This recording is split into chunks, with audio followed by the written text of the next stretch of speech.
شریعت تو یہ کہتی ہے چھوٹا اگر بڑے کو کوئی بات بتا دے تو بڑا بھی تحمل سے سن لے کہ یار شاید صحیح کہہ رہا ہوں. لیکن ہمارے یہاں کیا ہو رہا ہے, بڑا اگر چھوٹے کو کہے گا نا, باپ اگر بیٹے سے کہے گا کہ بیٹا دیکھو تمہارے اندر یہ بات ٹھیک نہیں ہے, تو بیٹا فوراً غصے میں آ جاتا ہے. تو یہ اگر آپ نے اپنے آپ کو یہ سمجھ لیا ہے کہ آپ برائی پروف ہیں, آپ برے ہو ہی نہیں سکتے, آپ غلط ہو ہی نہیں سکتے, تو بھائی آپ ٹھیک ہو کے بھی پھر غلط ہو. سمجھ رہے ہو نا, اللہ کی نظر میں آپ ٹھیک ہو کے بھی کیا ہو, بے شک ہو سکتا ہے وہ برائی آپ کے اندر نہ ہو, لیکن جو آپ سننے کا آپ کے اندر تحمل نہیں ہے تو اس کی علامت ہے آپ کیا ہو. دیکھو ہم اپنے حساب سے کسی کو دیکھتے ہیں کہ ٹھیک ہے یا نہیں, اللہ اپنے حساب سے دیکھتا ہے.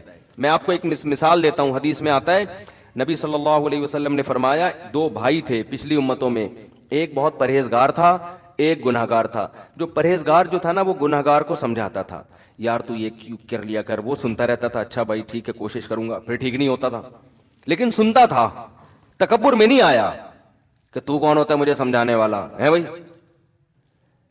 اچھا بھائی ٹھیک ہے. پھر وہ اس نے کبھی کسی دن کہا تو کہا یار ٹھیک ہے یار اللہ معاف کر دے گا یار.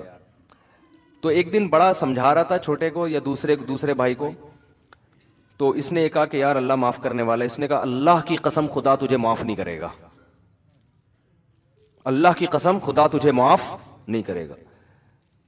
نبی صلی اللہ علیہ وسلم نے فرمایا, اللہ کو اتنا غضب آیا, اللہ نے فرمایا این المتعلی علی اللہ اللہ یغفر لفلان, میرے اوپر کون قسم اٹھا کے کہہ سکتا ہے کہ میں مغفرت نہیں کروں گا. اللہ نے دونوں کو موت دی, اس کو بخش دیا جو گنہگار تھا اور اس کو جہنم میں ڈال دیا اللہ نے. آپ کہہ سکتے ہیں یار ایک بات پر ساری نیکیاں ختم ہو گئیں اس کی, بظاہر تو لگتا ہے نا معاذ اللہ کو یہ ظلم تو نہیں ہو رہا. اصل بات یہ کہ ان نیکیوں کی بیس کیا تھی, وہ نیکیاں تو وہ تکبر کی بیس, وہ نیکیوں کی بیس ہی غلط تھی. وہ سمجھنے لگا تھا کہ میں جو نیک اعمال کر رہا ہوں جنت واجب ہو چکی ہے, ٹھیک ہے نا میرے لیے, اور اس پر جہنم. تو جب آپ کے یہ کانسیپٹ ہی غلط ہے تو اس کا مطلب اللہ کی نظر میں وہ گناہگار نیک تو نہیں تھا لیکن آپ سے زیادہ نیک تھا وہ, کیونکہ آپ کی نیکیوں کی بیس ہی غلط تھی. آپ کو تو نیکی کرنی چاہیے تھی, بھائی ہم اللہ کو خوش کرنے کے لیے کر رہے ہیں, اللہ اپنے فضل سے نیک لوگوں کو جنت میں داخل کرتا ہے, اللہ پر لازم نہیں ہے, میں تو نیک کر کے بھی میں اللہ کا شکر کہاں ادا کر رہا ہوں. آپ کو یہ سوچ کے کرنا چاہیے تھا. اور دوسرے پہ آپ نے جو اللہ پہ کہہ دیا کہ اللہ مغفرت کر ہی نہیں سکتا, یہ اس کی مثال ایسے جیسے کوئی کسی سے چندہ مانگنے کے لیے جائے, اس کی مرضی دے نہ دے. ایک آدمی کسی سیٹھ صاحب کے پاس گئے جو بڑے سخی تھے, جو ہر ایک کو لٹایا کرتے تھے نا, بڑے سخاوت, اور ان کو اپنی سخاوت پہ بڑا ناز بھی تھا. آپ نے کیا کیا کہ ایک آدمی ان سیٹھ صاحب کے پاس چندہ لینے کے لیے گیا, اتفاق سے اس دن سیٹھ صاحب نے اس کو کسی مصلحت سے نہیں دیا, منع کر دیا. آپ کو جب پتا چلا آپ نے کہا کہ وہ سیٹھ تو بڑا کنجوس آدمی ہے, اب آئے گا سیٹھ کو غصہ. آئی بات سمجھنے, سیٹھ کیا کرے گا, اس کو فقیر کو جس کو رد کیا تھا نا بلائے گا اور بلینک چیک پکڑا دے گا اس کو, بولے بھائی اس نے میرے پہ کنجوسی کا جو تانا لگایا نا, یہ تانا میں برداشت نہیں کروں گا. میں نے تو تجھے کسی مصلحت سے نہیں دیے تھے پیسے, لیکن اب اس سے بڑی مصلحت آ گئی ہے کہ مجھے کنجوسی کا تانا دیا جا رہا ہے, یہ لے اس پہ کروڑوں روپے لکھ دے, کروڑوں تیرے ہو گئے. تو وہ آدمی تو مستحق نہیں تھا کروڑوں کا, لیکن جو سیٹھ ہوتا ہے نا, جو کنجوسی کے تانے کو برداشت نہیں کرتا, وہ اپنے آپ سے اس تانے کو ختم کرنے کے لیے اس کو کروڑوں کا مالک بنا دے گا کہ اب کہہ کے بتا کہ میں کنجوس ہوں. یہاں بھی یہی ہوا ہے, کیونکہ اللہ جواد اور کریم ہے نا, اللہ بخل اور کنجوسی کا تانا برداشت نہیں کرتا. اللہ یہ تانا برداشت نہیں کرتا کہ میں رحیم و کریم نہیں ہوں, صحیح ہے نا, یہ تانا اللہ کو برداشت نہیں ہے. اب اللہ گنہگار کو سزا دے رہا ہے, اس میں اس کی مصلحت ہے, اس کا قانون یہی ہے کہ گناہ ہوگا, وجہ اور مصلحت کیا ہے, ام نجعل المتقین کالفجار. اللہ فرماتا ہے اگر میں سارے گناہگاروں کو بخش دوں, سزا ہی نہ دوں, تو جو گناہ سے بچے ہیں اور جو گناہ کرنے والے ہیں وہ سیم ہو جائیں گے. تو بچنے والے کہیں گے اللہ جب سبھی کی مغفرت کرنی تھی تو ہمیں اتنا تکلف کرنے کی ضرورت کیا تھی, ٹھیک ہے, ہم نماز پڑھ رہے ہیں فجر کی, ہم جناب روزے رکھ رہے ہیں, ہم نظروں کی حفاظت کر رہے ہیں, اور یہ تاڑو ایک نمبر کا, کوئی انٹی اس نے محلے کی چھوڑی نہیں ہے, یہ بھی اسی جنت میں, میں بھی اسی جنت میں, تو ہم بھی یہی کر لیتے, ہم بھی تاڑو بن جاتے. تو قرآن کہہ رہا ہے ام نجعل المتقین کالفجار, یہ کیسے ہو سکتا ہے کہ میں نیک لوگ اور پرہیزگاروں کو ایک جیسا ٹھکانہ دے دوں. تو عام اصول اللہ کا یہی ہے, گنہگار کو ملے گی سزا, وہ سزا بھگتنے کے بعد جنت میں جائے گا, اور نیک آدمی وہ پہلے ہی جنت میں جائے گا، اور جنت میں جائے گا بھی اونچے درجات میں. تو قانون یہی ہے. اب اسی قانون کے مطابق اللہ تعالیٰ چاہتے کیا کرتے، جو بھائی گناہگار تھا اس کو کیا ملنی چاہیے تھی؟ سزا. اصول تو یہی تھا. لیکن جب اللہ کو تانا دے دیا نا کہ اللہ تو اللہ کی قسم مغفرت کر ہی نہیں سکتا، یہ ایسے جیسے بڑے سیٹھ کو آپ کہہ دو خدا کی قسم اس کی جیب سے کوئی 5 روپے نکال کے دکھائے، وہ کہے گا بھائی تو میرے مجھے کیوں چیلنج کر رہا ہے؟ ٹھیک ہے نا، مجھے کیوں چیلنج کر رہا ہے؟ وہ 5 نہیں، وہ 5 کروڑ نکال کے دے گا، اور آپ کو تپانے کے لیے دے گا وہ. تو یہاں کیا ہوا ہے، اللہ کو یہ تانا دے دیا کہ وہ رحم نہیں کر سکتا، بندوں کو معاف نہیں کر سکتا. تو اب اللہ کو کی جو صفت ہے نا، جو غیرت والی صفت، وہ صفت جوش میں آئی ہے کہ میرے کو یہ کہہ دیا میں کسی گناہگار کو بخش نہیں سکتا، میں بخشوں گا اس کو. ٹھیک ہے نا، میں بخشوں گا، کر لے کیا کرنا ہے تو نے. تو وہ غریبی میں اس کی کیا بخشش ہو گئی؟ اس نے آخرت میں بھائی سے گلے مل کے کہے گا یار نیکیاں تو نے کی ہیں، فائدہ کس کو پہنچا دیا؟ تو اللہ بھی کہے گا بھائی تو بخشنے کے قابل نہیں تھا، لیکن ہم نے تو یہ اپنے آپ سے، میں یہ تانے کو بری کرنا چاہتا ہوں کہ میں گناہگار کی مغفرت ہی نہیں کر سکتا. یہ تانا مجھے، جیسے یہودیوں نے کہہ دیا تھا نا، قرآن میں آتا ہے کہ یہودیوں نے کہہ دیا اللہ کے بارے میں، جب نبی صلی اللہ علیہ وسلم ہجرت کر کے مدینہ گئے نا، تو یہودیوں کی معیشت بھی بیٹھنا شروع ہو گئی، کیونکہ لوگ مسلمان ہو رہے تھے، اس طرف آ رہے تھے، تو یہودیوں کے کچے چٹے ختم ہونا شروع ہو گئے. تو یہودیوں نے کہنا شروع کر دیا ید اللہ مغلولہ، اللہ کے ہاتھ تنگ ہے، ایسے ترسا کے دیتا ہے. اللہ کو اتنا غصہ آیا کہ قرآن میں اللہ نے آیتیں نازل کی، وقالت الیہود ید اللہ مغلولہ، یہودی کہتے ہیں اللہ کے ہاتھ بندھے ہوئے ہیں. فرمایا غلت ایدیہم، ان کے ہاتھ اللہ نے باندھ دیے ہیں، یہ کنجوس ہیں. بل یداہ مبسوط، جیسے ہم جب کسی کو تانا دیتے ہیں نا، کوئی آپ کو بولے کہ تو چور ہے، کہ تیرا باپ چور ہے، ہم کہتے ہیں نا، کیا خیال ہے؟ چور ہوگا تیرا باپ، ایسے ہی کہتے ہیں کہ نہیں کہتے؟ اگر تھوڑا غصہ آئے تو آپ بولیں گے میں چور نہیں ہوں، اس کی علامت ہے کہ آپ چور ہیں. کیونکہ جو بالکل چور نہیں ہوتا نا، وہ چوری کا تانا اس کو تھوڑی سنتا ہے. اگر آپ باقی چور وہ چوریاں کرتے تھے، کسی نے آ کے بول دیا یار تم تو چور ہو، تو آپ کہیں گے نہیں ڈرنے لگو، نہیں بھائی میں چور نہیں ہوں، بھائی میں چور نہیں ہوں، ایسے کرو گے نا. لیکن اگر آپ نے زندگی میں کبھی مسجد سے چپل بھی نہیں چورائی، غلطی سے بھی کسی کی چپل پہن کے گھر گئے، چوری کے الزام سے بالکل دور، پھر اگر کوئی آپ کو آ کے کہتا ہے تو چور ہو، تو پھر آپ کو آئے گا غصہ، کیونکہ آپ کی غیرت جاگ اٹھے گی. پھر آپ بولے تیرا باپ چور ہوگا، چور ہوگا، چور ہو گئے، تیرا دادا چور ہے، تمہاری نسلیں، یہ ہوتا ہے نا، ایسا ہی آتا ہے نا. تو اللہ چونکہ جواد اور کریم ہے نا، بہت خرچ کرتا ہے. تو اللہ نے یہودیوں کو صرف یہ جواب نہیں دیا. یہودی نے کہا کہ اللہ کے ہاتھ بندھے ہوئے ہیں، اللہ نے کہا بالکل غلط کہہ رہے ہیں، نہیں، قرآن میں ایسی آیت نازل کرتے ہیں یہ جھوٹ بول رہے ہیں، ایسا بالکل بھی نہیں ہے، غلط بیانی سے کام لے رہے ہیں، میں تو بڑا سخی ہوں، دیکھو میں نے سورج پیدا کیا، میں زمین سے، پھر اللہ اپنی کبریائی بیان کرنا شروع کرتے تو میں نے تو زمین سے یہ چیزیں پیدا کی. نہ یہ اسٹائل، اس موقع پر یہ انداز بلاغت کے خلاف ہوتا کہ اللہ اپنی نعمتیں گنوانا شروع کر دیتا، یہ بلاغت کے خلاف ہوتا. اللہ نے بتایا کہ مجھے بخل کا تانا برداشت نہیں ہے. کیوں؟ جو جواد اور کریم ہوتا ہے نا بہت زیادہ، وہ کنجوسی کا تانا بالکل بھی برداشت نہیں کرتا، وہ تو غیرت کا مسئلہ بنا لیتا ہے، یہ اس کی علامت ہوتی ہے، اس کو بہت بڑا جرم سمجھتا ہے. یہ دیکھو آپ کسی گورے کو بول دو کہ تو یار بد نظری کرتا ہے، تو آنکھ مٹکا کرتا ہے لڑکیوں کا، وہ کہے گا تھینک یو، وہ کہے گا بھائی آپ کا بہت شکریہ، اب صرف اتنا سا کرتا ہوں میں، کیونکہ ان کے ہاں سے زیادہ ہو رہا ہے، وہ کہیں یہ کیا ہے، اس کو جرم نہیں سمجھے گا. لیکن آپ یا کسی گورے کو زانی کہہ دو، ابے تو شادی کے بغیر کسی لڑکی سے تیرے تعلقات ہیں، کہ میری باڈی ایکچولی میری مرضی، میں جو مرضی کروں، وہ اس کو اتنا بڑا مسئلہ نہیں سمجھتے. لیکن گورے کے سامنے یہ بتاؤ کہ فلاں آدمی اتنا اچھا ہے کہ وہ کہہ رہا ہے بھائی میں تو میری پہ بلیو کرتا ہوں، میں تو شادی کر کے، وہ کہہ کہ چلو یار اچھا بہت تہذیب یافتہ آدمی ہے، وہ ویری گڈ کہہ کے نکل جائے گا بدلی گلی سے، ٹھیک ہے نا، کہ یار چلو اچھا ہے. ایسے لوگ بھی کچھ مارکیٹ میں 2-4 عجائب گھر میں رکھنے کے لیے ہونے چاہیے، ٹھیک ہے، کہ جو بھی شادی پہ بلیو کرتے ہیں، اچھا ہے ہمارے عجائب گھر اس سے چلتے رہیں گے. جیسے وہ چرچوں کے قائل ہیں کہ بھئی ایک قدیم ایک روایات ہیں کہ ایک مذہب کا بالکل ہی عنصر ختم ہو جائے تو ایک تو بالکل ہی روایات ہی ختم ہو جائیں گی نا، تو 2-4 پادری عجائب گھر میں رکھنے کے لیے ہونے چاہیے تاکہ پتہ چلے ہم اصل میں کرسچن ہیں. تو یہ سب چیزیں وہ رکھتے ہیں مینٹین کہ ہمارا کلچر ختم نہ ہو. ہر اچھی قوم یہ کام کرتی ہے، کلچر کو باقی رکھنے کی کوشش کرتی ہے. تو خیر اب کیا ہے کہ لیکن آپ یہاں کسی پرہیزگار آدمی، کوئی بزرگ ہوں جو ہر وقت بد نظری کے خلاف بیان کرتے ہوں، وہ آپ ان کو بولو کہ یہ تاڑو ہے، ابھی زانی بھی نہیں کہا، اس کو ایسا غصہ آئے گا، وہ کیوں، وہ اس جرم کو بہت بڑا جرم سمجھ رہا ہے، تو وہ کہے گا تیرا باپ تاڑو ہوگا تو اپنا ڈی این اے کرا جا کے، تیرے تو نسب پہ مجھے شک ہے، ایسے ایسے تانے دینا شروع کر دے. یہ بلاغت ہوگی اس موقع پر. تو یہ غصہ آنا اس کی علامت ہوگی کہ آپ اس تانے کو ہلکا نہیں سمجھتے. اس موقع پر ہمیشہ نہیں ایسا ہوتا، بعض دفعہ مصلحتاً انسان خاموش رہتا ہے کہ یار لوگ تو بولتے رہتے ہیں، ہر ایک کو جواب دیں گے تو مصلحتاً ایک الگ بات ہے، لیکن نارملی جواب کا اسٹائل یہ ہوتا ہے. تو اللہ میاں نے جب یہودیوں نے کہا نا کہ اللہ کے ہاتھ بندھے ہوئے ہیں، تو اللہ نے یہ نہیں کہا کہ نہیں میرے ہاتھ بندھے ہوئے نہیں ہیں، دیکھو میں تو خربوزہ پیدا کیا، میں نے تو کھجور پیدا کی، میں تو اتنا کھلا رہا ہوں، اتنا پلا رہا ہوں صبح شام. نا نا نا نا، اللہ نے جواب دی، کیونکہ اللہ کو یہ تانا پسند نہیں ہے. اللہ نے کیا فرمایا؟ غلت ایدیہم، ان کے ہاتھ بندھے ہوئے ہیں. یہ کنجوس ہے ایک نمبر کے، اور آج بھی کنجوس ہیں یہودی.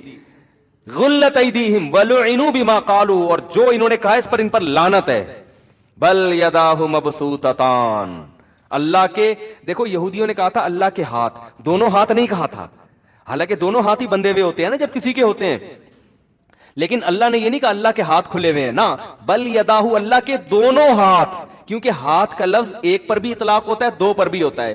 تو یہ شبہ ہو سکتا تھا شاید اللہ نے ایک ہاتھ پیچھے کیا ہوا ہے، دوسرے ہاتھ سے اپنے بندوں کو دے رہا ہے. تو اللہ نے دونوں کا تذکرہ کر دیا. بل یداہ مبسوطتان، اللہ کے دونوں ہاتھ ایسے کھلے ہوئے ہیں. ينفق کیف یشاء، جیسے چاہتا ہے بندوں پہ خرچ کرتا ہے. کیوں؟ ہم جب کسی پہ خرچ کرتے ہیں تو جیسے چاہتے ہیں ویسے کر نہیں سکتے ہم، کیونکہ ہمیں ڈر ہوتا ہے کہ یار ہمارے پاس کہیں ختم نہ ہو جائے. اللہ کہتے ہیں مجھے یہ خوف نہیں ہے، جیسے چاہتا ہوں اپنے بندوں پر خرچ کرتا ہوں. تو یہ خود اللہ کے جواد اور کریم ہونے کی علامت. ایسا جواد اور کریم خدا ہو اور آدمی کہہ رہا ہو دوسرے کے بعد تیسرا بچہ ہوا تو کھائے گا کہاں سے؟ تو باتیں کرنے پر گورنمنٹ کی طرف سے کوئی پابندی نہیں ہے. آپ کہہ لو اللہ بہت کریم ہے، اللہ آپ کے عمل سے دیکھے گا کہ مجھے کریم سمجھتا بھی ہے کہ نہیں سمجھتا. اب یہ بھائی نے ماشاءاللہ داڑھی رکھی ہوئی ہے، عراق گئے نا یہ، تو داڑھی کی وجہ سے ان کی جاب نہیں ملی ان کو. انہوں نے کہا کہ بھائی داڑھی کاٹنی ہے، تو انہوں نے مجھے فون کیا، میں نے کہا داڑھی کاٹنا جائز نہیں ہے، آپ دوسری جاب تلاش کر لو. انہوں نے چھوڑ دی جاب. تو جو آدمی اللہ کو کریم سمجھے گا کہ یار خزانے کس کے ہاتھ میں ہیں؟ اللہ کے، وہ حرام کی طرف نہیں جائے گا. لیکن ہم کیا ہو رہا ہے کہ سارے گناہ کر کے، تو سب گناہ کر کے ہی آپ نے اگر کمانا ہے تو پھر اللہ کریم کا کیا مطلب ہوا؟ گورا کہتا ہے تم بھی اسباب پہ یقین کرتے ہو، میں بھی اسباب پہ یقین کرتا ہوں، تم بس اللہ کو کہہ دیتے ہو کہ وہ رزق دینے والا ہے، تو میں بھی کہہ دیتا ہوں، تو فرق کیا ہو گیا؟ کافر میں مسلمان میں فرق یہ ہے کہ مسلمان اسباب اختیار کرتا ہے روزی کے، لیکن ناجائز کی طرف نہیں جاتا. کیوں؟ وہ کہتا ہے اسباب سے نہیں ہے، رزق دینے والا کون ہے؟ اللہ ہے. پھر بھی اگر رزق نہ ملے نا تو سمجھ لو کہ اللہ کی مصلحت میرے ساتھ یہی ہے، وہ مجھے آزمانا چاہتا ہے. کیونکہ جس کے پاس ہو وہ نہ دے رہا ہو تو کوئی مصلحت ہوتی ہے نا. باپ کی جیب میں پیسے بھرے ہوئے ہیں، بچہ جیب خرچی مانگ رہا ہے، باپ نہیں دے رہا. اس کا یہ مطلب نہیں ہے کہ بھائی باپ ظالم ہے، باپ کچھ اور چاہ رہا ہے. باپ چاہ رہا ہے تمہارے لیے بڑی پراپرٹی خرید لے، اس سے باپ چاہ رہا ہے کہ تمہاری عادت نہ خراب ہو جائے، تم کہیں عیاشیوں میں نہ پڑ جاؤ. تو کوئی مصلحت سے نہیں دے رہا تو اسی میں خیر ہے. تو بعض دفعہ اللہ کسی کو زیادہ روزی دے دیتا ہے، بعض دفعہ کسی کو تنگ روزی دیتا ہے کسی مصلحت سے. جس کی روزی تنگ کر دی وہ اسی میں خوش رہے کہ اسی میں میری خیر ہوگی. تو بات کو ختم کرتا ہوں میں. تو فرعون کو، حامان کو دنیا کی ظاہری حالت دیکھ کر یہ خیال گزرا کہ ہم ہمیشہ اسی طرح رہیں گے. جوان آدمی یہ سمجھتا ہے میں ہمیشہ اسی طرح رہوں گا، خوبصورت یہ سمجھتا ہے میں ہمیشہ ایسے ہی رہوں گا، دولت مند سمجھتا ہے میں ہمیشہ ایسے ہی رہوں گا. بھائی یہ تھوڑے دن میں ٹائم ختم. اور جب آپ کا ٹائم آئے گا نا، پڑے ہوئے ہوگے بستر پہ اور قسم پرسی کی زندگی گزار رہے ہوگے، تو آپ کو اور مجھے عبرت ہوگی، لیکن ہمیں دیکھ کے دوسرے کو پھر بھی عبرت نہیں ہوگی. سمجھ رہے ہیں؟ ہمیں تو عبرت ہو جائے گی یار ہم کیا کرتے رہے ہیں، ٹھیک ہے نا، جہاں تو کہیں اور رہے ہیں، تیاری ہم نے کہیں اور کے لیے کی. نظر سوئے دنیا، قدم سوئے مرقد، کہاں جا رہا ہے کدھر دیکھتا ہے. قدم ہے قبرستان کی طرف، دل لگا رہا ہے بحریہ ٹاؤن کے پلاٹوں میں. ابے بحریہ کے قبرستان میں ہی دل لگا لے تو، کیوں؟ وہ تو یقینی ہے نا، بحریہ ٹاؤن جو بھی جائے گا بالآخر وہاں کے قبرستان میں تو جائے گا. تو وہاں کا کی طرف توجہ ہی نہیں ہے. تو شاعر نے کہا ہے، مرقد کہتے ہیں قبر کو، نظر سوئے دنیا قدم سوئے مرقد. تیری نظر دنیا کی طرف ہے، چل کے کہاں جا رہا ہے؟ قبر کی طرف. کہاں جا رہا ہے کدھر دیکھ رہا ہے؟ ایک آدمی کے سامنے گٹر کا ڈھکن کھلا ہوا ہو اور وہ پیچھے دیکھ کے جا رہا ہو تو اگلا کہے گا بھائی جدھر کو جا رہا ہے دیکھ بھی تو ادھر ہی کو نا یا تو ادھر ہی جانا شروع کر دے جہاں کو تو جا رہا ہے. دیکھ پیچھے رہا ہے بلڈنگوں کی طرف نا, خوبصورت بلڈنگ ہے یار زبردست, اور ادھر کو چلتا ہوا جا رہا ہے, آگے گٹر کھلا ہوا ہے. کہہ رہے یار لوگ کہہ رہے ہیں گٹر دیکھ, کہہ رہے ہیں گٹر وٹر یہ مولوی دکیانوس قسم کے لوگوں کی باتیں, آگے گٹر کھلا ہوا ہے ڈھکن کھلا ہوا ہے ادھر گرے گا. یہ پرانے دیکھ کیا لگژری اسٹائل ہے بحریہ ٹاؤن کا یار, وہ دیکھ کیا خوبصورت بلڈنگ, ابے وہ دیکھ یار گاڑی دیکھ, وہ دیکھ بنگلہ دیکھ. تو بھائی تو پھر جا بھی ادھر ہی کو, اپنا رخ چینج کر لے. جب وہ رخ چینج کرنا آپ کے بس میں نہیں ہے تو جدھر جا رہے ہو نا, جب بھی کوئی کہے نا وہ پیچھے مڑ کے دیکھ بحریہ ٹاؤن, بولے آگے گٹر ہے, اتنا دیکھ کہ آگے وہ افورڈ کر سکے. تو جب بھی آئے نا کہ یار یہ بنگلے یہ گاڑیاں, ابے آگے قبر ہے, ٹھیک ہے نا, جا کر آ رہا ہوں. کوئی 40 سال کا ہو گیا, 50 سال کا ہو گیا, 15 سال رہ گئے, 10 سال رہ گئے, اور یہ بھی نہیں پتا ہے. گٹر میں تو پتا ہوتا ہے 3 فٹ کے بعد جا کے گروں گا, حقیقت ہے, تھوڑا احتیاط کرتا ہے چلو جب قریب پہنچیں گے تو دیکھ لیں گے, لیکن وہاں تو پہلے سے ہی دیکھ رہا ہوتا ہے. تو قبر کا بھائی کچھ نہیں پتا کہ 10 سال لگیں گے, 20 سال لگیں گے, 15 سال لگیں گے, یا کل انا للہ ہو جائے, کچھ پتا. ابھی آج جنازہ آیا دولہا کا, ولیمہ تھا, ایک رات زوجہ کے ساتھ گزاری, ولیمہ جس دن تھا ہارٹ اٹیک سے انتقال ہو. تو کتنا یہ ہوتا ہے. اور یہ تو پھر بھی ایک رات گزاری. میں ایسے دولہا کو جانتا ہوں, ہمارے جاننے والے تھے, دولہا بیوٹی پارلر جا رہا تھا, جس دن نکاح تھا نا اس کا, بارات بیٹھی ہوئی ہے شادی میں, اور وہ بیوٹی پارلر جا رہا ہے بائک پہ اپنے دوست کے ساتھ, کسی کراچی میں یہ پیٹرول پمپ کے قریب نا, یہ جو نازم آباد پیٹرول پمپ نہیں ہے, یہاں کیا ہوا ہے کہ ایک بائک سلپ ہوئی ہے, پیچھے مزدہ والا سر کو چل کے چلا گیا. کیا گزری ہوگی والدین پر, یار ہمارا بیٹا آج اس کی شادی ہو رہی ہے, دولہا بنا ہوا ہے, دلہن پہ کیا گزری ہوگی, وہ پچ کا وسر آ رہا ہے. تو یہ سب اللہ بچائے ہم سب کو عافیت میں رہا, اللہ سے عافیت مانگنی چاہیے, لیکن یہ سب دنیا میں ہو رہا ہے, اس لیے دل لگانے کا کوئی آپشن ہے ہی نہیں ہمارے پاس. کام سارے کرو, دل نہ لگاؤ. اسلام آپ کو کام سے منع تھوڑی کرتا ہے. بھائی کیوں ٹینشن کیوں لے رہے ہو بھائی, ہو بھی سکتی ہے شادی, ہو سکتا ہے جس دن طے ہو اس سے پہلے انا للہ ہو جائے. ہمارے حضرت فرماتے تھے کہ جس دن میری شادی ہو, ہمارے حضرت کی, تو فرمایا کہ میں جب جوان آدمی کی شادی ہوتی ہے تو اس کو خوش ہونا تو چاہیے نا اس دن. آج کل کچھ لوگ ہو رہے ہیں کچھ نہیں ہو رہے وہ مجھے نہیں پتا, لیکن ہونا چاہیے ایکچولی اس کو اس دن بہت زیادہ. میں اس لیے کہہ رہا ہوں کہ خوش ہوتا ہے تو وہ کچھ لوگ کہیں گے ہم تو خوش نہیں تھے, تو وہ ان کا مسئلہ ہے. تو ویسے نارملی انسان کو خوش ہونا چاہیے. تو حضرت نے فرمایا کہ میری جب شادی ہوئی نا, اور جو نظر کی حفاظت کرنے والے لوگ ہیں, جو پاک دامن لوگ ہیں, ان کو نکاح میں لذت بھی اللہ نے زیادہ رکھی ہوتی ہے. تو حضرت فرماتے ہیں کہ میں جب گھر والوں کے پاس جانے لگا تو میں نے دل میں سوچا کہ اگر اس وقت موت کا فرشتہ آئے اور کہ چل بھائی آخرت کے لیے, تو تیرے دل پہ کیا گزرے گی. ہے بھائی, آدمی اصولی طور پر شاید ہم جیسے نالائق ہوتے ہیں, ہم کہتے ہیں اللہ 3-4 دن تو مہلت دے دے, اتنے عرصے کے بعد پہلی دفعہ شادی ہو رہی ہے. طارق مسعود صاحب ہوتے تو چلو کوئی مسئلہ نہیں تھا, کئی دفعہ ہو چکی تھی پہلے بھی. ارادہ بھی ایک کا ہو, حضرت کا تو ایک ہی کا ارادہ تھا, ایک ہی کی انہوں نے, وہ تو دوسری کے, وہ تو کہتے تھے یہ جس نے کوئی غم نہ ہو, جیسے کہتے ہیں نا بکری پال لے. تو کیا حالت ہوگی. اور پاک دامن, اور ہمارے حضرت کی صحت بھی بڑی زبردست تھی. میرے شیخ حضرت مفتی رشید احمد صاحب رحمہ اللہ تعالی لدھیانہ کے پنجاب کے تھے, سب سنوبر کے تنے جیسا ان کا قد تھا ماشاءاللہ, بہت زبردست صحت حضرت کے. جب بھی کئی واقعات ہیں حضرت کے, جب بھی تو نہیں کہہ سکتا, واقعات ہیں انوار الرشید میں جو ان کی کتاب ہے اس میں لکھے ہوئے ہیں کہ کلائیاں توڑی ہیں پھڈوں کے دوران, ٹھیک ہے نا, پہلوانوں کی کلائیاں توڑی ہیں, تھے دبلے پتلے. تو لیکن جب ان کی لڑائیاں ہوئی ہیں نا پھڈوں کے دوران, پہلوان کی کلائیاں توڑی ہیں, 2-3 پہلوانوں کی, کسی کی کلائی توڑ دی, کسی کا سیٹنگ آؤٹ ہو گئی, بھاگ گئے وہ. تو بہت زبردست فائٹ کرنا جانتے تھے, بڑی خاندانی صحت رکھی ہوئی تھی. تو صحت مند آدمی وہ تو ظاہر ہے اور زیادہ اس کو نکاح میں رغبت ہوتی ہے. تو حضرت فرماتے ہیں میں نے اپنا محاسبہ کیا. وہ ہر وقت نا اپنے آپ کو چیک کرتے تھے یہ بڑے لوگ کہ ہم آخرت سے غافل تو نہیں ہو رہے کہیں, یعنی ہر وقت چیک. دنیا کی نعمتیں تو ساری رکھنی ہیں, لیکن آخرت کو ہمیشہ دنیا پہ ترجیح. بھائی تیار ہر وقت موت کے لیے.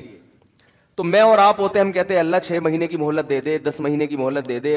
ہمارے تو آگے بھی بڑے پلان ہیں نا, یا اللہ ابھی تو میری شادی ہوئی ہے, ابھی تو میں مفتی صاحب کے بیان سننا میں نے شروع کیے ہیں, ابھی تو بیگم کا ذہن بنانا ہے دوسری کے لیے, پھر تیسری کے لیے, پھر چوتھی کے لیے, پھر جب 4 ہو جائیں گے پھر بچے ہوں گے, پھر بیٹیاں ہوں گی, پھر بیٹیاں بڑی ہوں گی, پھر بیٹیوں کی شادی ہوں گی, پھر بیٹے اسٹیبل ہو جائیں گے, پھر میں ان کے لیے پراپرٹی بنانے کی سوچوں گا, پھر میں ان کے لیے اتنے مکان بناؤں گا, پھر میں مکان بنا کے پھر جب سب کو نام کر کے پراپرٹی تقسیم کر کے پھر میں آخر میں حج پہ جاؤں گا. پھر میں حج سے آنے کے بعد قضائے عمری بھی میں نے کرنی ہے. 40 سال سے میں نے ایک نماز بھی نہیں پڑھی ہے. وہ قضائے عمری میری کمپلیٹ ہو جائے, اس کے کمپلیٹ ہونے کے بعد بھی سوچ رہا ہوتا ہے ابھی مرنا مناسب رہے گا کہ نہیں رہے گا. وہ 2-3 کوئی چیزیں رہ تو نہیں گئی ہیں, ابھی بھی سوچ رہا ہوتا ہے کہ ابھی مناسب ہے کہ نہیں. تو بچے بھی ہو گئے, بچوں کی شادیاں بھی ہو گئیں, سارے کام دھندوں سے فارغ ہو کر پھر 4 مہینے بھی تبلیغ میں بہت عرصے سے سوچا. جو نیک لوگوں کی بات کر رہا ہوں, جو برے لوگ ہیں وہ تو کہتے ہیں سوال ہی پیدا نہیں ہوتا کہ میں دنیا سے جاؤں, یہ تو ہو ہی نہیں سکتا. جو نیک ہے پرہیزگار ہیں ان کی بات. پھر آخر میں یار ہم 4 مہینے بھی تبلیغ میں ہم نے کب سے سوچا ہوا تھا, جب سب کاموں سے فارغ ہوں گے تو حج کیا, پھر 4 مہینے کے لیے تبلیغ میں جا کے فارغ ہو کر آئے. پھر اے اللہ, پھر اگر فرشتہ آ جائے تو مجھے شاید کوئی اعتراض نہ ہو. یہ بہت نیک آدمی کی بات کر رہا ہوں, تھوڑا سا بھی ہوگا کہہ کے پھر بھی نہیں, صحیح ہے نا, پھر بھی نہیں. تو ہم میں سے ہر شخص نے یہی پلان کیا ہوا ہے. 4 کا شاید نہیں کیا ہوا, لیکن ایک میں ہی کہ بچے ہوں گے, پھر بیٹیوں کی شادی ہو جائیں گی, پھر حالانکہ بچے بھی ایک آدھ ہو رہے ہیں کہ کیا پلان کرنا ہے یار ان 2 بچوں کے لیے, تو نے چھوڑ دے ان کو یار, چھوڑ دے ان کو, یہ خود ہی پل جائیں گے. پلان کرنے کے لیے بچے تو ہوں یار, مزہ تو آئے یار. 25-30 بچے ہیں, آدمی پلاننگ کر رہا ہے یار, یہ والا کوئی تبلیغ میں بھیج دو, اس کو انجینئر بنا دو, اس کو آرمی میں بھیج دو. مزہ بھی آتا ہے پلان کرتے ہوئے. آپ کہو گے اتنے وسائل کہاں سے آئیں گے, ہو جائیں گے, ٹھیک ہے نا, اللہ نے چاہا. تو پلان کرنے کا مزہ بھی جب آتا ہے جب آپ کے پاس ہول سیل کے حساب سے اولاد ہو. پھر آدمی سوچتا ہے اس کو رکشے پہ لگا دے, اس کو WR, ایک کنڈکٹر WR کا بھی گھر میں ہونا چاہیے. اس کو ڈاکٹر بناؤں گا, اس کو میں سائنٹسٹ بناؤں گا, اس کو میں فوج میں کمیشن آفیسر بھیجوں گا, اس کو میں تاجر بناؤں گا. پلان کرنے میں مزہ آتا ہے. ایک آدھ بچہ ہے, تو نے جو بننا ہے نا بن کے بتا دینا مجھے کیا بننا, خود ہی اطلاع دے دینا. تو وہ پلان نہیں ہوتا. خیر, تو ہمارے حضرت کا کیا سوچ, فرماتے ہیں میرا نکاح ہوا, میری رخصتی ہو گئی, تو میں سوچ رہا ہوں کہ اگر اس موقع پر موت کا فرشتہ آئے تو مجھے دھچکا تو نہیں لگے گا کہ یار تھوڑا ٹائم مانگ لوں. حضرت فرمایا الحمدللہ. میں بار بار دل کو ٹٹولا, میں نے کہا نہیں, مجھے مرنے میں کوئی غم نہیں, کوئی غم انشاءاللہ نہیں ہوگا. صحیح ہے نا, یہ شریعت ہم سے یہ چاہتی ہے, شریعت ہم سے یہ چاہتی ہے. تو ہم لوگ اس پہ ہیں نہیں. تو یہ بن جائے تو اس کا سب سے بڑا فائدہ ہے زندگی خوشی میں. وہ میں موسیقی کی بات پھر اگلے بیان میں کروں گا انشاءاللہ, کہ جو کہتے ہیں نا موسیقی لائف میں بورنگ, وہ جو ہمارے کزن کا میں بتا رہا تھا نا, یہ بورنگ لائف. تو بات یہ ہے کہ جس لائف کو آپ بورنگ سمجھ رہے ہو نا, خوشیاں اسی میں ہیں. اور جس لائف کو آپ سمجھ رہے ہو نا انٹرٹینمنٹ, وہ ایسے انٹرٹینمنٹ ہے جیسے چرسی کو, ہیروئن کو چرس پیتے ہوئے مزہ آتا ہے, بس وہ چرس کے دوران ہی آتا ہے, اس کے بعد پھر ختم. پھر وہ زیادہ ڈپریشن میں جاتا ہے. چرسی, آپ کو پتا ہے جو لوگ چائے نہیں پیتے ان کو غصہ کم آتا ہے, چائے پینے والوں کو زیادہ. میں بھی پیتا ہوں چائے, عادت پڑی ہوئی ہے, لیکن کوئی بہت زیادہ یعنی بہت زیادہ فرق نہیں ہے. چائے تو سب سے کم درجے کا ہے نا, کیفین. نہ پیو تو اچھا ہے, پی رہے ہو تو میں نے 2-3 ڈاکٹر سے کہا, انہوں نے کہا یار سٹا نہیں لگا رہے, چرس نہیں پی رہے, تو چلو یار اتنا مارکیٹ میں چلتا ہے. اور مجھے چائے کی عادت لوگوں نے ڈالی ہے, میں نے چھوڑ دی تھی, 1 سال چائے چھوڑ دی تھی, فضول چیز ہے, کیا کرنا ہے پی کے. بہت ہنسی خوشی زندگی گزر رہی تھی. پھر وہ لوگوں نے پلا کے نا, ہمارے KPK کے لوگ سخی اتنے ہیں کہ اگر چائے نہیں پیو نا تو پھر یہ دمبا کھلاتے ہیں. پیٹ بھرا ہوا ہے نہیں کھا سکتا دمبا بھائی, کہہ رہے ہیں پھر کولڈ ڈرنک پلاتے ہیں. کہہ رہے ہیں ہمارے یہاں مہمان آیا, یہ کیسے ہو سکتا ہے کہ یہ خالی پیٹ چلا ہے, تیرا باپ بھی کھائے گا. حقیقت ہے, ہمارے مہمان آیا یار خالی پیٹ چلا جائے. ابے بھائی میں اس کا بھی تو مہمان تھا, ادھر میں دمبا چربی میں کھا کے آیا ہوا ہوں, وہاں میں نے کولڈ ڈرنک بھی پی لی, لسی بھی پی لی, بھائی میں پھٹ پھٹا کے مر جاؤں گا. کہہ رہے ہیں ہمارے, ہم لوگ سوچیں اپنے بچوں کو کیا بتائیں گے یار, ہمارے مہمان آئے, اور یہ تو غیرت کا مسئلہ ہے. تو چائے سب سے کیا ہے, ہلکی چیز. ہم کہتے بھائی تو چائے بنا کے لے آئے, ورنہ کولڈ ڈرنک تو اس سے زیادہ خطرناک ہے, لسی کی جگہ نہیں ہے پیٹ میں. تو مجبوراً پھر لوگ بھی ایسے ہی ہیں. تو یعنی جو پنجاب میں جاؤ تو ہر جگہ, پھر ہم نے کہا یار یہ اس سے پاکستان میں بچنا ہم میرے جیسے آدمی کے لیے ممکن نہیں ہے, پی لے. ٹھیک ہے نا, کیا ہو جائے. لیکن حقیقت بتاؤں, میں نے جب 1 سال چائے چھوڑی رکھی تھی نا, تو مجھے ہو گیا تھا کہ جو میرے اندر ہر آدمی میں کچھ نہ کچھ غصہ تو ہوتا ہے نا، وہ بھی ختم ہو گیا تھا، یعنی غصے والی باتیں بھی نہیں آ رہا تھا۔ وجہ کیا ہے کہ چائے بھی آپ کو ریلیکس کرتی ہے نا، تو جب آپ کو ریلیکس کرتی ہے تو پھر آپ اس کے عادی ہو جاتے ہیں، پھر آپ کو کوانٹٹی بڑھانی پڑتی ہے۔ تو یہ ہر چیز میں ایسے ہی بڑھاتے بڑھاتے، لیکن وہ کیونکہ بہت کم درجے کا نشہ ہے، وہ بہت زیادہ پیتے رہو تو جا کے ہوتا ہے، اور اس سے چھوڑنا بھی کوئی اتنا مشکل کام نہیں ہے، 3-4 دن تک، 8-10 دن تک اثر ہوگا، پھر نارمل ہو جاؤ گے۔ لیکن جو زیادہ نشے کی چیزیں ہیں نا، وہ بڑی ڈینجرس ہوتی ہیں۔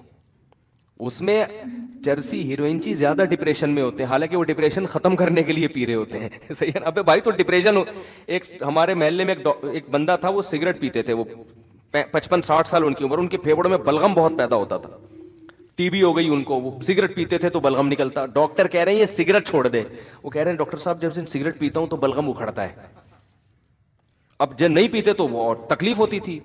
ڈاکٹر نے کہا یہ پیدا سگریٹ کی وجہ سے ہو رہا ہے، جب پینا چھوڑ دو گے تھوڑے دن تکلیف ہوگی، یہ پیدا ہونا ہی ختم۔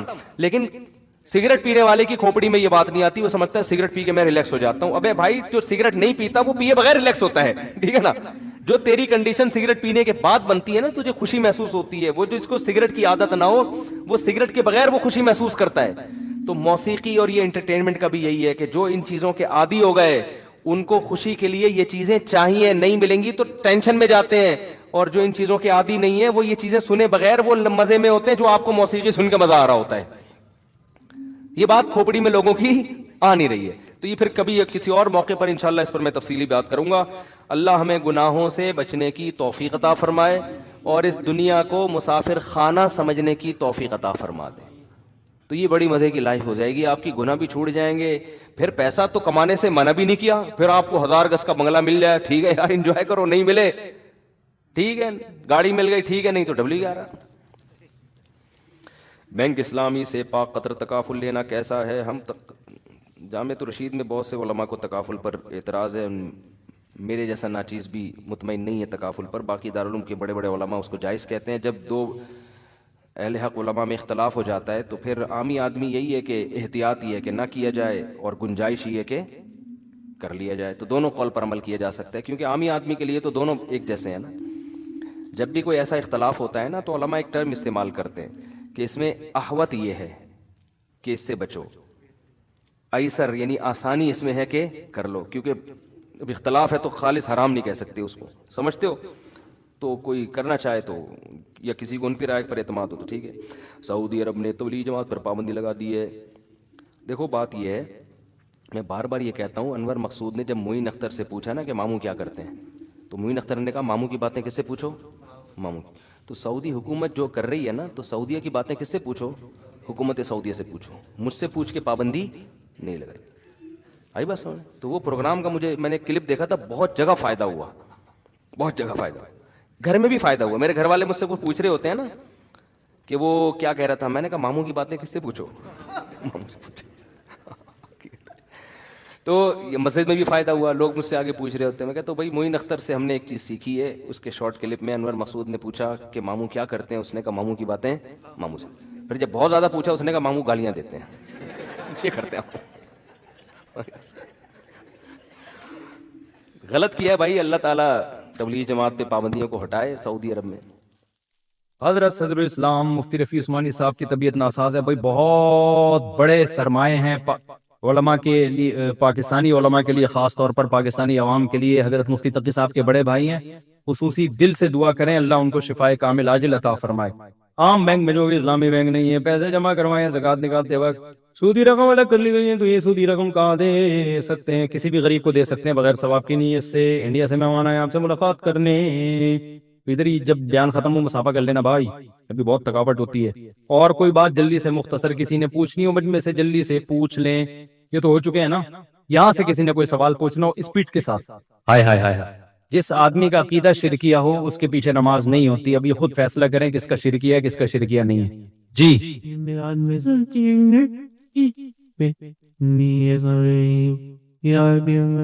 ہاں نہیں، پردہ ہوگا، پردے کے ساتھ رہیں، ٹھیک ہے نا۔ کزن سے، کزن کے لیے پردہ، آپ کا پردہ نہیں ہوگا کزن سے، کزن کا آپ سے پردہ ہوگا۔ پردہ مرد کا نہیں ہوتا، پردہ عورت کا ہوتا ہے۔ جی یہ والا نہیں ہوئے، اچھا میں سمجھا ہو گئے۔ حضرت والا کراچی کے ٹریفک سے تنگ آ گئے ہیں، رانگ سائڈ ٹریفک بہت آتا ہے، کچھ پتہ نہیں ہوتا کہ کون کہاں جا رہا ہے، کبھی صبر کا پیمانہ لبریز ہونے لگتا ہے، ڈر لگتا ہے کہ بائک سے اتر کر کسی کو پھوڑ نہ دوں، بے صبرا ہو جاؤں اور جس پر غصہ آ رہا ہے اس کو دو چار رکھ دوں۔ وہ بھی رکھے گا، جب آپ 2-4 اس کے رکھیں گے تو 8-10 وہ بھی رکھے گا، اتنا نیک تھوڑی کوئی ہوتا ہے کہ آپ اس کے رکھیں اور وہ کچھ بھی نہ وہ تھینک یو کہہ کے چلا جائے۔ باقی آپ نئے نئے کراچی میں آئے میرا خیال ہے آپ کا مسئلہ ہی کس نے پوچھا، ہی نئے آئے ہیں کراچی میں، ہاں تو وہ تھوڑے دن میں عادی ہو جائیں گے۔ پھر جو تمیز سے ڈرائیونگ کر رہا ہوگا اس پہ آپ کو غصہ آئے گا، ابے کم بخت، یعنی آپ بولو گے ابھی یہ تو جو اسپیڈ لمٹ ہے اس کے اندر اندر کیوں چل رہا ہے تو یہ آپ کو تھوڑے دن میں سیٹ ہو جائیں گے۔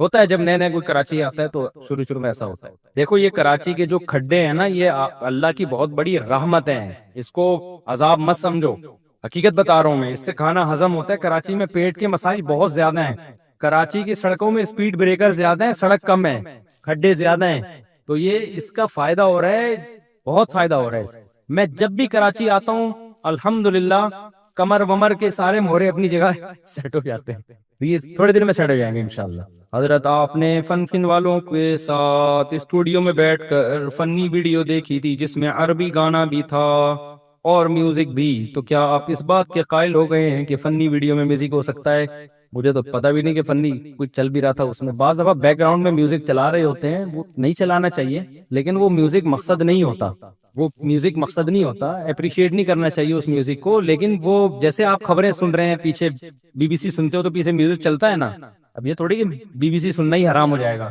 تو ایسے ہی وہ آج کل تو ہر جگہ بیک گراؤنڈ میں کچھ نہ کچھ چلا رہے ہوتے ہیں، تو وہ نہ سنا کریں، خود بخود آ رہے ہیں تو آنے دیں، اتنی سختی نہیں کرو اسلام میں یار، لوگ پتہ نہیں کیا کیا کر رہے ہیں، ڈسکو کلب میں جا کے ڈانس کر رہے ہیں اور کیا کیا ہو رہا ہے مارکیٹ میں، آپ نے بالکل ہی اس پہ اتنا زیادہ پابندیاں لگا دیں۔ اس زمانے میں جو گنجائش کا پہلو ہے نا وہ نکالنا چاہیے، جو بھی مفتی معاشرے کی سوسائٹی کو سمجھے گا وہ گنجائش کے پہلو کو ہمیشہ ترجیح دے گا، جو اسلام کے بیسک چیزیں ہیں ان کو لوگ اگر چھوڑ دیں تو یہ بھی غنیمت، تو اس زمانے میں یہ بھی کافی ہے، تو اٹھا کے چوم کے رکھ لے بس قرآن پاک، نہیں کوئی ہدیہ نہیں۔ اب یہ جو فوجی لوگ پریڈ کرتے ہیں یہ بغیر میوزک کے ہو سکتی ہے؟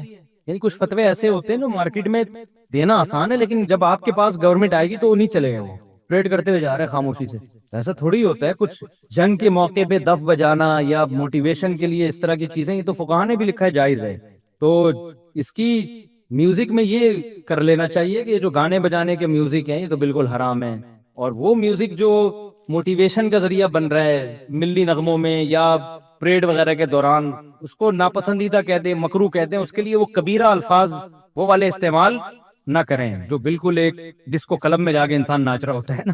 میں نہیں کہہ رہا کہ اس کو بالکل حلال کہیں، لیکن تھوڑا ہلکا رکھیں، جتنی شریعت نے جس چیز کو رکھا ہے نا اس کو اتنا ہی رکھیں، اس کو کہتے ہیں ناپسندیدہ ہے، مکروہ ہے، اس طرح کے الفاظ استعمال کریں، اس پہ وہ حکام لوگ بہت الٹا سیدھا کر رہے ہیں۔ جنید جمشید کی جب نظمیں آنا شروع ہوئی نا اس میں بھی تھوڑا بیک گراؤنڈ میں ہو رہا ہوتا تھا، لوگ کہتے تھے یہ دیکھو میوزک، میں نے کہا بھائی وہ ڈسکو کلب سے آیا ہے یار، اب اس کو اتنا تو کرنے دو تھوڑا سا، اس کو بالکل ہی آپ نے صوفی بنا کے وہ کیا کرے گا بیٹھ کے، پھر تھوڑا سا تو پھر اٹریکشن اس میں نعت میں یا کوئی اس میں پیدا کرنے کے لیے تھوڑا سا تو آواز میں ایکو پیدا، لوگ ایکو کے بھی خلاف ہیں بعض لوگ، تو تھوڑا ہولا ہاتھ رکھیں، مقصد صرف یہ ہے جی۔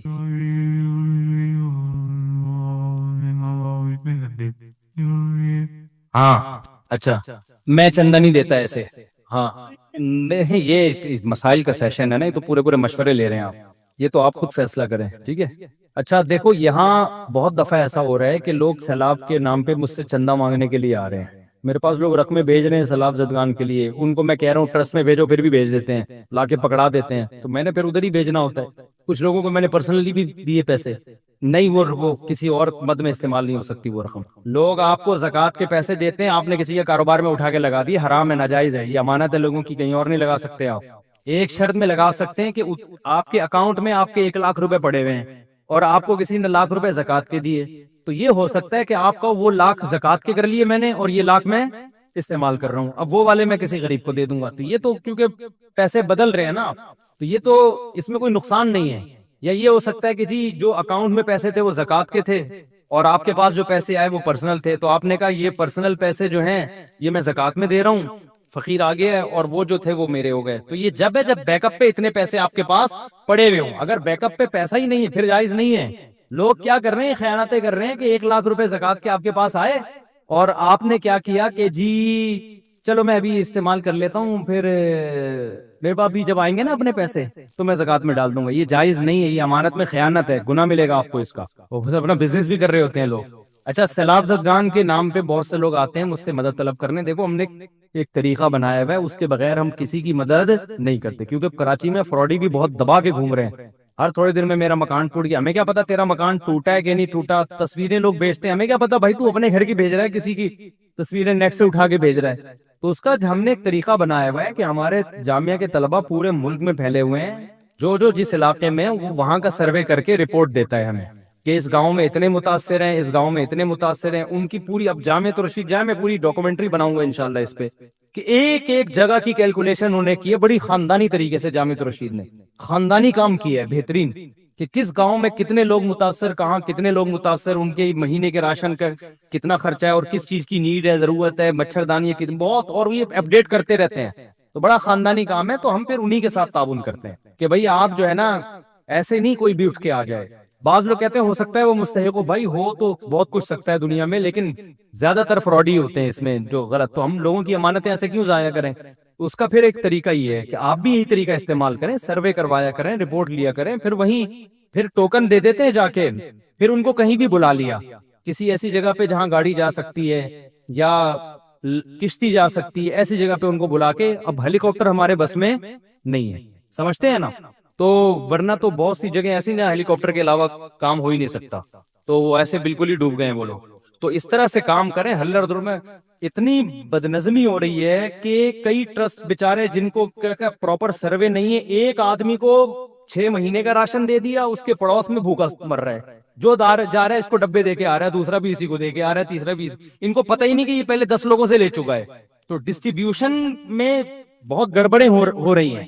اس لیے جب بھی اس طرح کا کوئی بڑا کام کیا جاتا ہے پراپر طریقے سے, وہیں کے ہمارے یہ سہولت ہے کہ ہمارے طلبہ ملک کے چپے چپے میں الحمدللہ 20 سال سے ہم مدرسے میں پڑھا رہے ہیں نا, پورے ملک سے لوگ آتے ہیں, طلبہ جاتے ہیں, ان کا ریکارڈ ہے ہمارے پاس, کون سا طالب علم کہاں رہتا ہے, ان سے ہم رپورٹیں طلب کرتے ہیں, پھر ان کے ذریعے مدد کرتے ہیں. اس طرح سے کام آپ لوگ بھی اسی طرح سے کریں اگر کرنا چاہتے ہیں. ایسے ہلڑ دڑل میں جا کے بس لوگ کیا کریں, تاجر ٹرک لے کے گئے, وہ اکثر تو ٹرک راستہ میں اڑ جاتے ہیں, اور پھر جا کے ایسے ہی پھینک پھاک کے آ گئے, تو وہ نہیں ہوتا, ایسے مزہ نہیں آتا. لوگوں کی امانتیں ضائع ہوتی ہیں اس طریقے سے. اور بعض لوگوں نے تو یہی لا کے رکھے, بارشوں میں سارا راشن ان کا تباہ و برباد ہو گیا. ان کو ذرا بھی خیال نہیں, کروڑوں روپے لوگوں کے آپ بارشوں میں برباد کر رہے ہو, راشن تباہ ہو رہا ہے. ایسے بھی ویڈیوز آ رہی ہے لوگوں کی. تو اس لیے کام کریں, پیسہ اللہ نے دیا ہے تو اس کو تمیز سے خرچ کریں, بےہودہ طریقے سے اسراف کر کے اڑانا ٹھیک نہیں ہے. وما علینا الا البلاغ, بہت مذاق ہو گیا. 2 پراٹھوں کا مطلب یہ نہیں ہوتا قیامت تک آدمی بولتا ہی رہنا ہے. گانوں میں کفریہ کلمات کا حکم. بہت سارے ایسے گانے ہیں جن میں کفریہ کلمات ہیں. اگر کوئی مسلمان اس جملے کو سمجھے بغیر انجانے میں وہ گانا گائے تو کیا اس کی وجہ سے وہ کافر ہو جائے گا؟ محمد تسلیم اختر انڈیا سے. نہیں, انجانے میں کافر نہیں ہوگا, لیکن گانا مسلمان کو گانے نہیں گانے چاہیے. باقی گانوں میں جو کفریہ کلمات ہوتے ہیں, اس میں ایک بات سمجھیں کہ شاعری کے اصول اور ضابطے کچھ اور ہوتے ہیں. بعض دفعہ شاعر کسی چیز کو مبالغہ کر کے بیان کر رہے ہوتے ہیں, اس پہ جو جذباتی لوگ ہوتے ہیں فوراً کفر کا فتویٰ لگا دیتے ہیں, تو یہ بھی غلط. شاعری کی دنیا ایک عام دنیا سے الگ ہوتی ہے. علامہ اقبال کی شاعری تھی نا شکوہ, اس میں اللہ سے بہت ساری شکایتیں کی. اب بعض لوگوں نے اس وقت متشدد لوگوں نے علامہ اقبال پہ کفر کا فتویٰ لگا دیا. صحیح جو سنجیدہ علماء تھے انہوں نے تو نہیں لگایا, لیکن بعض نے لگا دیا. تو وہ شاعری تھی, اس میں اللہ سے شکایتیں بھی ہو رہی ہیں, شکوے بھی ہو رہے ہیں. تو ایک نثر میں جب ہم عام نارمل حالات میں ایسی بات کر دیں تو وہ کفر کا فتویٰ لگے گا. شاعری کے اصول, میں یہ نہیں کہہ رہا شاعری میں کفر بکنا جائز ہے, میں یہ کہہ رہا ہوں کہ شاعر کی بات کو سمجھنے کی کوشش کرنی چاہیے کہ یہ کہنا کیا چاہ رہا ہے. تو اس میں جلد بازی نہیں کرنی چاہیے. کفر کے معاملہ ایسا نہیں ہے کہ کوئی بھی کچھ بات کہہ دے, آپ نے فوراً اٹھا کے اس کو کافر کہہ دیا. اور تو شاعری میں اگر آپ خود نہیں فیصلہ کر سکتے, کسی عالم سے پوچھ لیں, پڑھے لکھے سنجیدہ علماء سے, کہ بھئی یہ کافر ہے بھی یا نہیں ہے, یا یہ کلمات کفری ہیں, تو آپ کو بتائیں گے کہ بھئی یہ شاعری کا ناز ہوتا ہے. بعض دفعہ اللہ سے شکایتیں ہو رہی ہوتی ہیں, وہ شکایتیں صرف ایک ناز کے حکم میں ہوتی ہیں کہ ناز کیا جا رہا ہے اللہ کے ساتھ. تو اس میں جلد بازی سے کام نہیں لینا چاہیے فتویٰ لگانے میں اور کفریہ کافر کہنے میں کسی کو. مذہبی لوگوں میں بعض دفعہ بڑی شدت آ جاتی ہے, اس سے بڑے مسائل کھڑے ہو جاتے ہیں. تو واضح طور پر جب کفریہ بات ہوگی یا بے ادبی کی بات ہوگی پھر بہرحال اس کو غلط کہا جائے گا. لیکن گھما پھرا کے جیسے وہی ہے نا چپل پہ اللہ لکھا ہوا ہے, کچھ لوگوں نے لا کے دکھا لیا کہ وہ نہیں لکھا ہوا تھا چپل پہ اللہ, خدا نا کون لکھے گا بھائی چپل پہ اللہ, تو مجھے لا کے دکھایا وہ یوں یوں بن رہا ہے. تو بھائی ایسے لکیروں سے آپ تصور, آپ بادل میں تصور کر کے دیکھیں نا, آپ فرض کریں گے اللہ لکھا ہوا ہے تو اللہ نظر آئے گا آپ کو, آپ فرض کریں گے کہ کوئی بھالو بنا ہوا ہے تو بھالو نظر آئے گا آپ کو. تو کچھ لوگوں کے دماغ میں کچھ ایسی سافٹ ویئر بیٹھ جاتے ہیں کہ وہ ہر چیز میں ان کو الٹی چیز ہی نظر آ رہی ہوتی ہے. تو ایک ہمارے دوست اچھے خاصے پڑھے لکھے بہت لڑے مجھ پہ کہ یہ اللہ لکھا ہوا ہے. میں نے کہا یہ اللہ نہیں لکھا ہوا, چپل کے تلوے پہ نہیں لکھا ہوا, بہت لڑے. تو وہاں کسی عمارت پہ وہی ڈیزائن ہمیں نظر آئے, میں نے کہا کیسا خوبصورت ڈیزائن ہے, کہہ رہے زبردست. میں نے کہا غور کرو یہ اللہ لکھا ہوا ہے. تو کہا کہاں لکھا ہوا ہے, میں نے کہا پھر چپل کا ڈیزائن, اور میں نے کہا دیکھو وہ ایک ہی ڈیزائن تھا. تو چونکہ وہاں وہ اس نیت سے دیکھ نہیں رہے تھے تو ان کو ڈیزائن لگا, چپل کے نیچے جھانک جھانک کے وہ دیکھ رہے ہیں کہ کیا لکھا ہوا ہے, تو ان کو لگا کہ اللہ لکھا ہوا ہے. تو اس میں وہم بھی ہوتا ہے. تو جہاں واقعی بے ادبی ہو, گستاخی ہو, وہاں تو ٹھیک ہے, لیکن اس میں وہم کا شکار نہ ہو.